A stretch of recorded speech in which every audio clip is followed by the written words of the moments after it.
President Obama warned then President-elect Trump against hiring Mike Flynn as his national security advisor. Why did he ignore that warning? Well, the president doesn't disclose details of meetings that he has, which in this case was an hour-long meeting, but it's true that President Obama made it known that he wasn't exactly a fan of General Flynn's, which is frankly shouldn't come as a surprise to anyone, that given that General Flynn had worked for President Obama, was an outspoken critic of President Obama's shortcomings, specifically as it related to his lack of strategy confronting ISIS and other threats around that were facing America.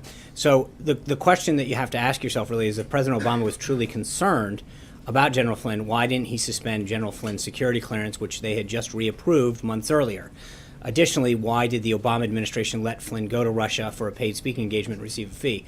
I mean, there were steps that they could have taken that, if that was truly a concern, more than just a person that had bad blood. And I want to follow up on a couple of points because you raised the security clearance. But before that, if a sitting president raises the name of one individual, why wouldn't that give the president-elect pause? I understand what you're saying, the caveats about the fact that he campaigned against Hillary Clinton, etc. But wouldn't that give the incoming president pause? Well, I think I would know that I agree with your characterization. He made it clear that he wasn't a fan of his, and I don't think that should have come as a surprise, considering the role that General Flynn played in the campaign, criticizing his. You didn't give him any pause at all.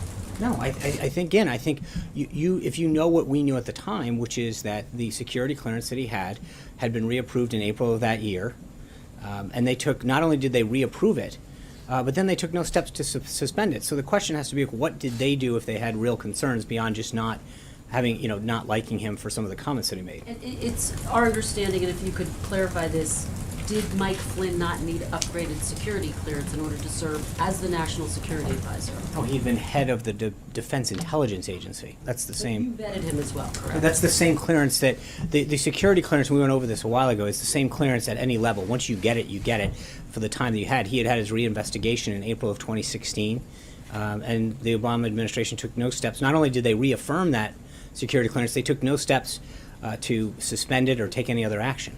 But did you not vet him yourselves? Well, you don't vet on a security clearance. That's why you get a security clearance. Everyone in the government goes through the same process.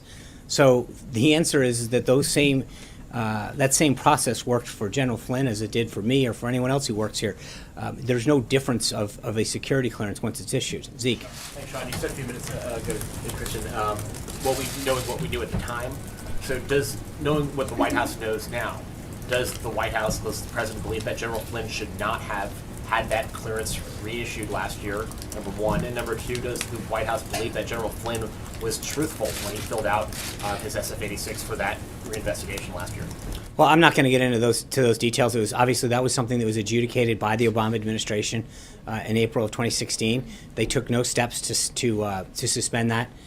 So that's not really a question for us. It's a question for them at that time. Well, knowing what you know now, that's in the public Yeah, I think the record. president took appropriate action when he did, once he felt as though General Flynn had misled the vice president, and he took appropriate and decisive action at the time, and he stands by that today. Did his ties to Russia, did his work as a registered foreign agent, now registered foreign agent for the government of Turkey, lead to his firing in February? Well, again, I don't think we're going to re-litigate this. The president made the right decision back then, and he stands by that. The Obama administration should have denied him his clearance back in April based on the information that you're now aware of, connections with Russia, et cetera, et cetera. Are you suggesting that they should have denied it? No, what I'm suggesting is that you can't have it both ways. The folks who are coming out and saying Obama, expressed some concern about Flynn, well, number one, it was pretty expected. This is a guy who was very outspoken in his criticism of President Obama's policies. So the idea that President Obama didn't like the guy doesn't seem shocking.